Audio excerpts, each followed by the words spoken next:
Hey everybody! So if you can't tell from my gloved hand and my glass slipper or sandal, we are going to be talking about Cinderella.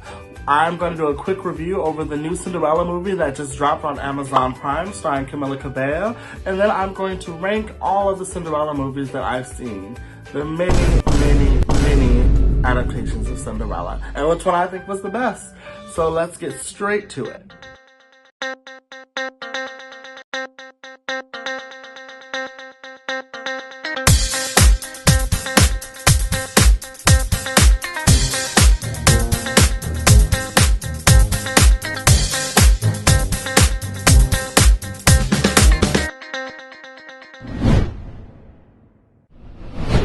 Before we get into any of my rankings, Cinderella is and always has been one of my favorite fairy tales. Right touch. Doing. Ow, that hurts. What, this? Shh. I love this fabric. It's mine now. Stop it. I want this necklace. It's mine. I said stop it. Scrub the floors. Do it again. The tea hotter. It's just, I don't see how it cannot be your favorite fairy tale. It's just a story, essentially about having hope when times are bad, and then eventually things are gonna work out. And I've had some bad times, so Cinderella was just always like, you know, the light at the end of the tunnel. Like, work hard, be a good person, and things will work out for you in the end. So that's the story I like, you know? And so I've always been drawn to the fairy tale as a child. I distinctly remember, like, when no one was looking, I would take the comforter off my bed and wrap it around my waist and just run up and down the stairs pretending I was running out of the ball.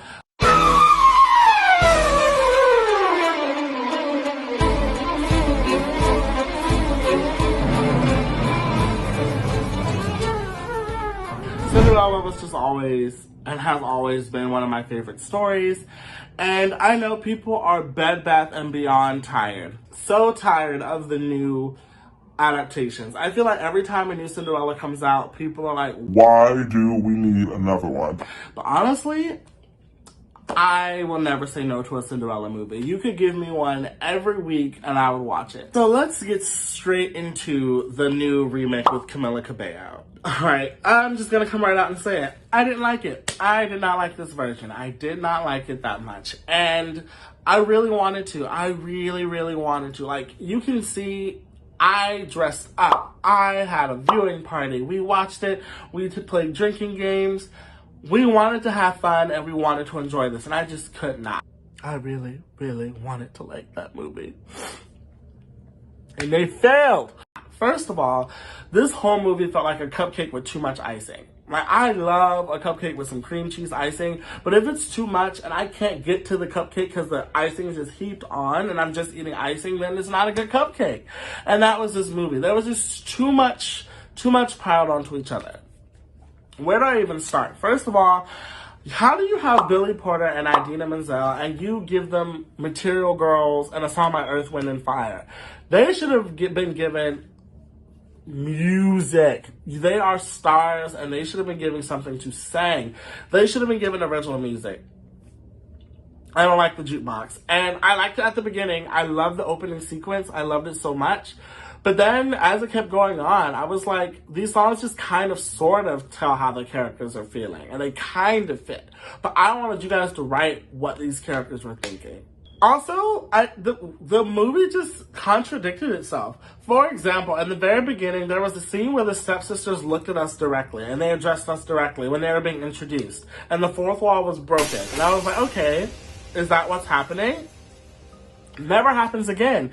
You can't introduce, while the world is being built and the audience is getting used to you, you can't introduce things like that and then never bring it back, because you set us up to think, okay, direct address is a thing. They look right at the camera and they nod at us, and we're like, okay, so they can see us, we can see them, fourth wall is not a thing, and it just never came back. Also, trying to add the whole thing of Cinderella being a girl boss, I was not opposed to it. I thought it was going to be nice and fresh, but I feel like it just didn't feel genuine. Maybe Camila Cabello just wasn't giving it to me, but I don't know. It just felt like they kept saying it instead of showing it. I just didn't believe it. I just feel like they didn't. Maybe Camilla's just not the best actor. Maybe she just didn't deliver it. And speaking of that, I thought her and the prince had no chemistry. When I talk about all the rankings of Cinderella, I think that is one of the most important parts of a Cinderella story. You have to make us believe that these two characters fall in love instantly, and I did not believe that at all. I thought the prince and Cinderella had no chemistry. I didn't like it being a jukebox musical. I didn't like the style. I thought the cinematography was awkward at times as well. Oh, that was way harsh, Ty. James Corden, get him out of musicals. I'm sick of seeing him. Sick of it. I mean, Billy and Idina were great. I loved them. They were good. I love them. But that's about one of the only good things I liked about the movie. I really liked Idina. Oh, also, she kept being like, I want to design dresses. I want to design dresses. I did not like those dresses she was making. Sidebar. That is the ugliest effing skirt I've ever seen. Maybe it was just me and my friends, but we did not like the dresses that they were making. Didn't like the fashion. I didn't like how they would talk in modern speak sometimes. Like, they used, like, the word poppin' and she cray. But it was also set in olden time. It was just weird. It was just like, the world was never, like, made clear enough. And like I said, going back to the cupcake with too much icing, they tried to add a plot about the prince having a sister who was more fit to be king, and it just felt like a bit that was thrown out every now and again. They never really explored her character that much. You had the queen who kept talking about how, I have thoughts of my own, I'm not just your wife. And they never really dove deeper into that. I love what they did with the stepmom. In this version, she wasn't mean. She was just practical. She was like, in this world, if you want to make something of yourself, you got to get married. And she was like, we need money. We have to get married. And she was just trying to get Cinderella to bring in some income, which wasn't evil in the olden times. That was just, unfortunately, the oppression of women. But that was the other thing, too. It was like, women are oppressed in this world in the movie, but yet they're also very modern. Like, I felt like it was a little too much going on. It was fun. I feel like kids might enjoy it more than I did. I don't know. Let me know in the comments what you guys thought of the movie. But that being said, I'm now going to rank all the versions of Cinderella I've seen. Not all of them. There are a few things that don't make the ranking. Like Slipper and the Rose is good. I just haven't seen it all the way through, and I haven't seen it since I was like 16. So I didn't want to review it without having like a fresher memory of it. And there are some versions I just don't have opinions on at all. Like there's this anime version that I've seen that was good, but I haven't seen it in so long. I couldn't formulate an opinion. And there are versions that are just fine, and there are cute little 10-minute versions. There's Cinderella, of course, which didn't make the rankings because I don't think that really qualifies. Maybe it does. Maybe me telling you that Cinderella doesn't qualify tells you what I think of Cinderella. But yeah, so these are my rankings of Cinderella. Let's get into it. Coming in at number 15 at the bottom of my list is the 1965 Rodgers and Hammerstein. That's the one iconically known for the orange dress. That's how I remembered in my mind, at least. That's the Cinderella where she's wearing orange. It was broadcasted on TV, and it's the Rodgers and Hammerstein version, which means it has the songs like Impossible and In My Own Little Corner. The reason this one's at the bottom of my list is because not only is Cinderella done a lot, but the Rodgers and Hammerstein version is done a lot.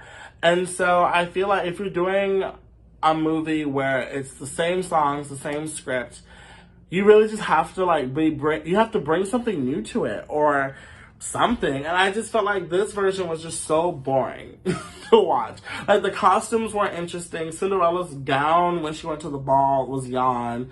The special effects, I mean, I know it was 1965, so I shouldn't expect much. The set was boring. The prince was dull. Cinderella, I hated her voice. I thought she sounded very nasally. In my own little corner. I was not a fan of it. Number 15, bottom of the list. I've only watched it once and probably will never watch it again. Number 14 is the jet lag version. I don't know if anyone has even seen this. It's like really obscure, but there was these cartoon fairy tale movies produced by a company called Jet Lag. And I remember one of the songs was like, dream on Cinderella, dream on all the way. Like, I remember it. And I feel like it would be higher on my list, but there are a lot of good Cinderellas. But the Jet Lag version, it was good. It told the story. It did what it had to do. I've only seen it once because I literally remember going to someone's house and they had it on tape. And I watched it, but I still remember some of the songs. So for that reason alone, it made it on my list because I haven't seen that. I've seen that movie once, and I still remember the dream on Cinderella, dream on all the way. Number 13 is Rags. I love Keke Palmer, love her to death. I did see her as Cinderella on Broadway too, by the way, and she was amazing. But in Rags, it is a modernized version where everything is flipped, and Keke is the princess, and Cinderella character is a male, and he wants to be a pop star, and it was just alright. I didn't like the guy playing the Cinderella character that much. He wasn't really giving what needed to be gave. And also, by this point, by the time this movie had come out, there had been umpteen million Cinderella modernized adaptations. And in several of them, Cinderella wanted to be a singer. In the Selena Gomez one, and there's one where Cinderella wants to be a country singer. That's also the plot of the Brat Cinderella. So I was just so overwhelmed with the Cinderella wanting to be a singer plot. I'm like, why do they keep pounding that into our heads, to where I just didn't feel like it was fresh enough. I love Keke Palmer. That's why it's not at the bottom of my ranking. Number 12, not the Cinderella type. I saw this pop up on my Amazon and I figured, why not? It's Cinderella. It's another modernized version.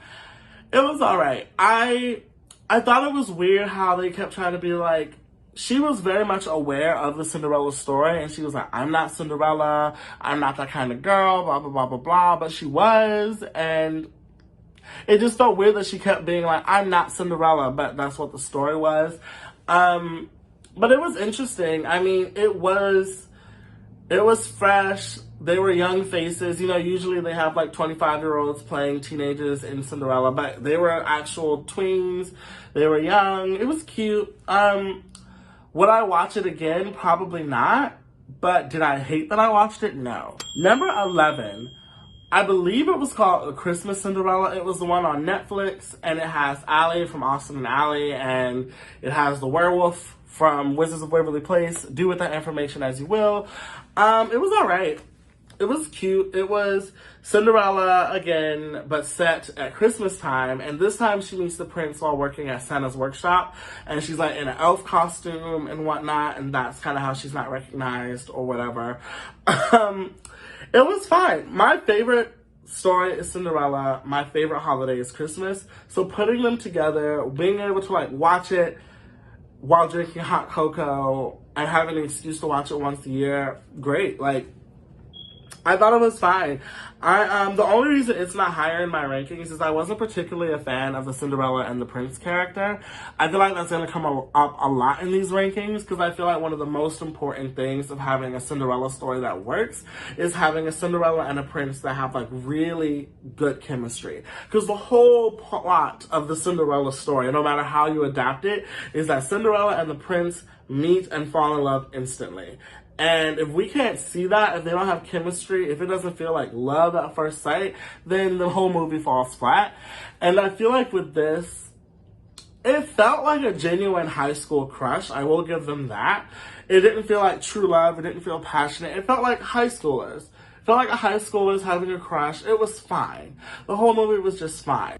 Coming in at number 10, My Girl Cell G, another Cinderella story. So this was once we started to realize that the another Cinderella movies were going to be a franchise and they were going to adapt them to death. Like, I just saw there's another one now where Cinderella's a country girl being in a country movie or something. I didn't rank that one yet because I hadn't seen it yet. But this one was fine. It had Jane Lynch as the stepmom. She's hilarious. It had Selena as Cinderella, she was a snarky Cinderella. We live in the 90211. Like, the lines like that were iconic. It was good. It just wasn't as fresh as it could have been, because at this point, we've already had the Hilary Duff movie, which I'll get into later in my rankings. But at this point, it was when it was starting to get a little tired and reused. That whole franchise really just takes the Cinderella, put it through the same rinse cycle, and they're like, now take it again. But we got some iconic songs, like the whole cha-cha-cha-cha, everybody tells me that I shouldn't believe in all the things that I'm dreaming. Like, iconic.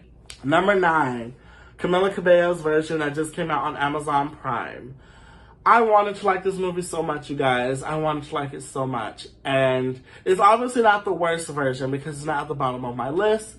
But there's just so many things about it that I didn't like, that I talked about earlier in my quick review. That I just thought that they kept giving me a taste of things that I wanted. And I was like, give me more. Like, I really wanted more. The dynamic between Cinderella and her stepfamily that they proposed was very interesting. This whole idea that they weren't evil and that it was just a situation they were in. I really liked that, and I really wished that they had, I wish they had dove more into a lot of things. I wish they had done a lot of things better that I talked about earlier. No point in digging that wound again. But yeah, so it's number 9. Number 8. The Roger Hammerstein version with Julia Andrews. This version, I'm not gonna lie, it's in black and white, so as a child, I didn't like it that much for that reason. And I still am not a fan of the costumes. I always think that Cinderella's dress has to wow you. I feel like that's just a part of the story. She literally walks into the ball and everyone stops. The motorcycle. Everyone stops and stares at her. And keep in mind, she's walking into a room of wealthy people who have paid to have, like, the best dresses, and yet she outshines them all. And her dress is just alright in this version. However, it's Julia Andrews. Hearing Julia Andrews sing these songs and play these characters, it's lovely. Like, Cinderella, I think that Julia Andrews is like a perfect Cinderella, especially at that age. She just had that spirit about her where she was just so nice and so positive, where you just feel so bad for her. And at the same time, you can see why everyone loves her so much in the world of the story. Like, I can see why a prince would fall in love with her. I can see why a fairy godmother would go out of her way to help her. Like, Julia Andrews is why that version is ranked so high. Number 7, Into the Woods. I don't necessarily mean the movie version because I'm not a fan of Anna Kendrick's performance at all. But just Into the Woods, the musical as a whole, I really, really, really love what they do with Cinderella's character. Like, a lot of people forget the plot of Cinderella and they get it misconstrued and they think that Cinderella's like a gold digger and she's like, I want to go to the ball and meet a prince and become a princess. But that is never what she wants to do. But I feel like what Into the Woods makes so clear is that Cinderella is just a girl who wants to go to a party. That's it. And I think that's why so many people relate to her. She just wants to take a night off, put on a nice dress, and go to a party.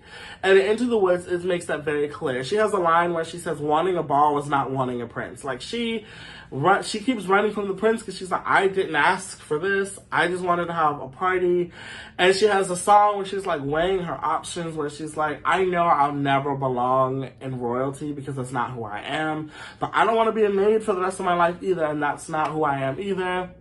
It's just such a good version. Into the Woods does a good job with Cinderella's character, and that's why it's high on my list. Didn't like what Anna Kendrick did with it, but I feel that Cinderella in that musical as a whole is a great character. And then we get what no other versions give us. In Act 2, we get to see what happened after Cinderella and the prince get married. And they actually separate. For those who don't know, sorry for the spoiler, but Into the Woods, Cinderella and the prince don't stay together because they realize that they fell in love with ideas of each other. The prince fell in love with this girl who ran away from him at the ball, and she loved the faraway idea of the prince. But once they actually met each other, they were like, oh, we don't really mesh. And I just love that because I feel like that is such a real world thing. Like, all of us, we get into these relationships because we idealize them and we have these fairy tale ideal images of them, and We chase that, and then we get it, and we're like, oh, this isn't what I wanted. And I love that they use Cinderella as a vehicle to tell that story. Number 6. I know people are going to be mad because I ranked this low, but I will explain.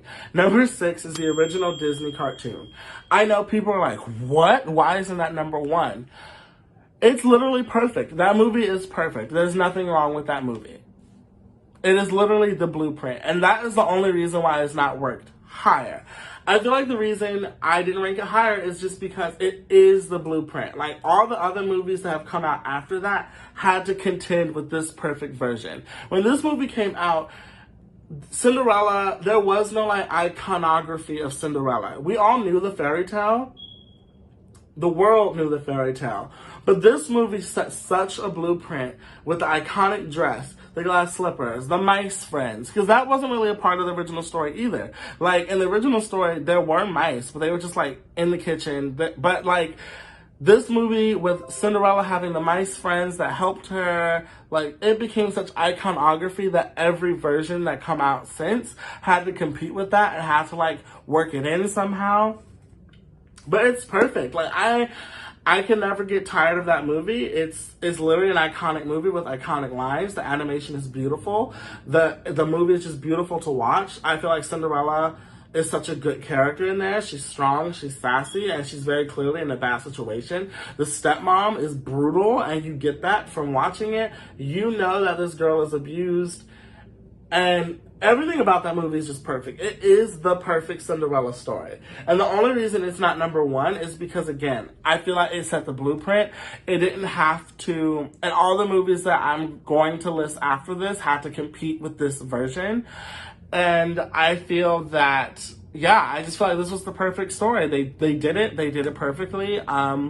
And only reason, again, I'm not ranking it higher is because it wasn't necessarily, it didn't have to think outside the box or get really creative with the story of Cinderella, whereas these other versions had to compete with all these other Cinderella adaptations, where this one, it was a cut and dry, straightforward adaptation of Cinderella. Number 5, Ella Enchanted.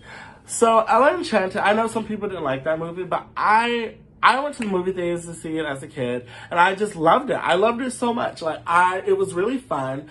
I feel like Ella Enchanted is the perfect example of what the Camila Cabello movie was trying to be. Ella Enchanted, it had these quirky acronyms, like there was an escalator in the movie, and yet it was set in old times. They used modern language and modern songs. They had Don't Go Breaking My Heart, and they had Somebody to Love, which the Camila Cabello version had too. But the thing is, the Ella Enchanted built the world in such a good way to where it just did such a good job of being comical and lighthearted and modern and yet old-timey at the same time. But it also had like its really serious moments. Like, I remember as a kid being shooketh to my core when she had been told to stab the prince in the back. So for those who haven't seen Ella Enchanted, in this version, she was cursed as a child to where she has to do anything she's told. And that's why her stepfamily treats her that way, which is such a great combination because she's such a strong-willed, fiery character, but she literally has a curse on her where she has to do what she's told. And it's just such a great juxtaposition. But anyway, the prince's uncle in this version is trying to take the throne, and he finds out that Cinderella has to do whatever she's told. So he tells her to stab him at the ball and kill him. And she's about to, and it's just, I just remember being so shook and being like, she's gonna kill the prince. But then, spoiler alert, she compels herself. She says, Ella, you will no longer do what you're told. And she breaks the curse that way by telling herself not to listen to people. And I just love that metaphor of her giving herself her freedom back and her being her own boss. It was just great movie. It's so funny. Lucy Punch, well, she's in like a million Cinderellas, but like Lucy Punch as the stepsister was hilarious. Like, the lines are just so funny. The modernizations of like having the mall and having, it's just great.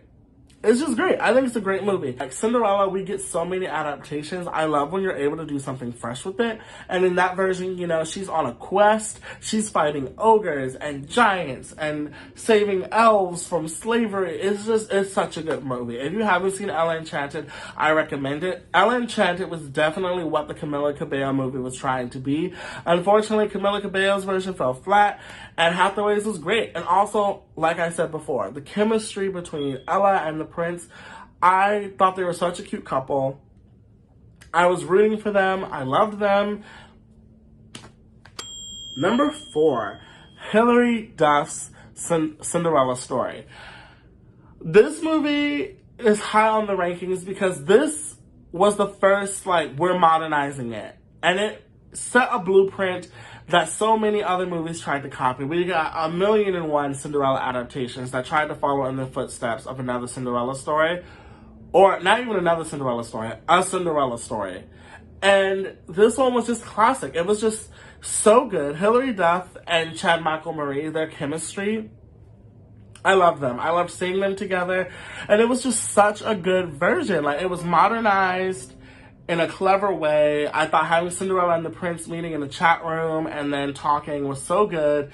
The stepmom owning a restaurant and Cinderella having to work in the restaurant.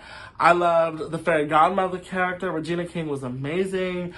I love the album, the soundtrack, Just Another Girl. It was such a good movie, and it just added so much suspense to it. Like, I remember when Cinderella's, like, driving home, and the stepsisters see her, and they're, like, chasing her, and the stepmom busts in the diner, and Cinderella throws on her uniform over the gown, and she's like, order up, like, iconic.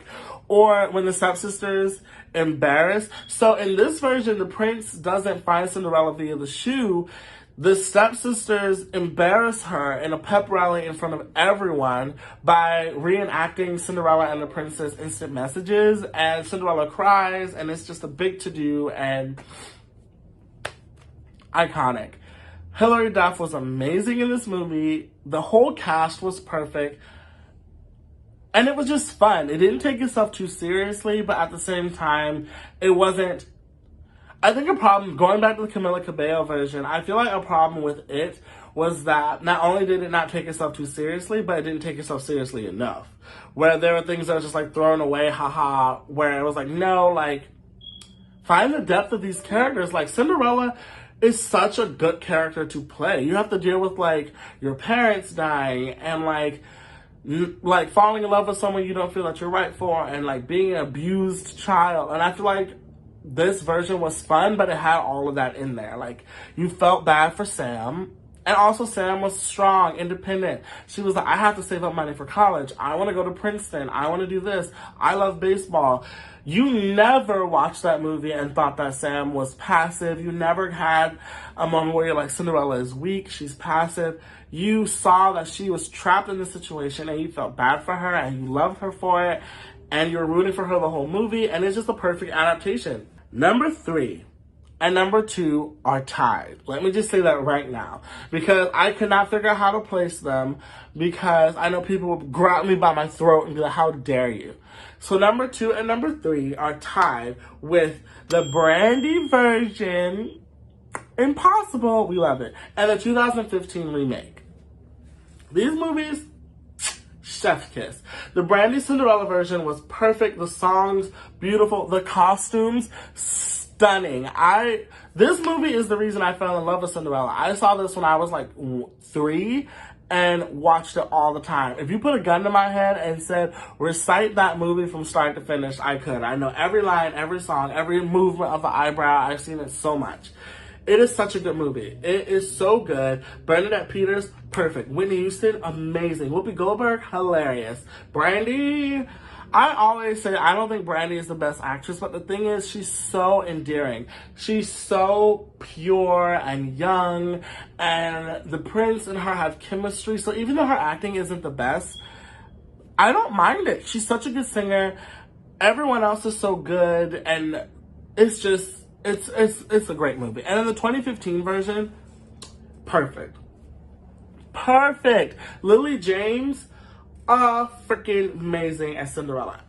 Kate Blanchett as the stepmom. So the thing that made that movie so perfect is those writers, and those actors, they said, we're taking the 1950 cartoon and we're really going to dive deeper. We're going to look at this like it is adult material.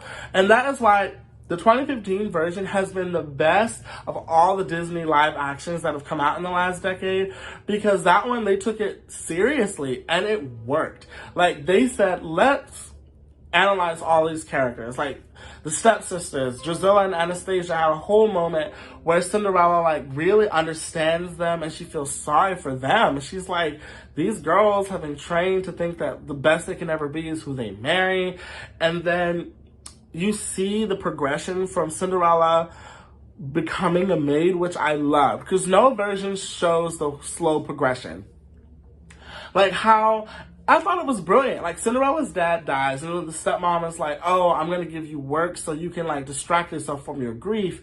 And then slowly and surely it just transformed, and then they start calling her Cinderella, and then it's perfect. And when I say chemistry, no Cinderella version has anything on the chemistry of the prince and Cinderella in this version. When they met for the first time, the way they looked at each other, the way he looked at her when she walked in the ball, like, everyone wants to be looked at like that. And she had that line where she's like, everyone's staring at you. And he's like, believe me, they're not looking at me, they're looking at you. Like, they just added so much. I literally remember me and my siblings crying in the movie theater because the king dies. Spoiler. But in this version, the king dies. And the prince, like, crawls in bed with him and is, like, crying over his dad's dead corpse. We see Cinderella's mother die. We see her father die. It was very adult, I thought. But still, obviously, for kids. But they took everything so seriously. They said, y'all are going to have genuine emotion. And I feel like a thing that's bad in a lot of kids' movies is that when something actually drastic happens, they kind of water it down because they don't want kids to be sad.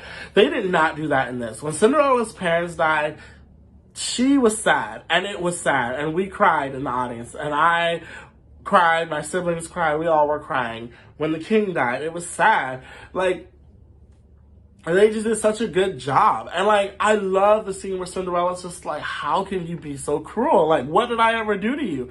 And I feel like that's the thing that you ask yourself when you watch Cinderella so much, so it was great hearing it out loud. And I love the scene at the end where she's like, I forgive you. It's perfect. That whole movie is perfect. No flaws, 10 out of 10. Number one, you probably guessed it because everyone who's seen this movie says that it's the best Cinderella adaptation ever after with Drew Barrymore. If you haven't seen this version, go on Disney Plus right now and go watch it. It is such a good movie. When I tell you adapt and overcome, that is the best adaptation of a fairy tale, period. Not just of Cinderella, but of any fairy tale, because they did such a good job. Such a good job. Like, first of all, they made it very real. They took out all the magic and they said, this is a story as if it truly happened. And I loved that. And I loved, like, they took so much time with the psychology of the characters. Like, you understood why the stepmom had a problem with Cinderella. She loved Cinderella's father, and when Cinderella's father died, he was not worried about the stepmom. He used his last breath to talk to Cinderella, and she was jealous. And, like, you understood the stepsisters. Cinderella in this version is an icon. She is an icon. She's fierce. I think in this version, her name's Danielle. She's fierce. She is smart. She reads. She falls asleep reading at the fireplace every night. She is into politics. When she meets the prince, it's because she gets into a debate with him over the politics of the kingdom. She has ideas of how the kingdom needs to be reformed. She saves the prince when they get attacked in the woods by thieves. She saves him. She is so smart and witty. She punches one of her stepsisters. She gives her stepsister a black eye. It's iconic. She saves herself. Literally, when the prince goes to save her, he gets there too late. She's already rescued herself. And she's like, what are you doing here? And he's like, I was coming to save you. But she's already done it. Chef kiss.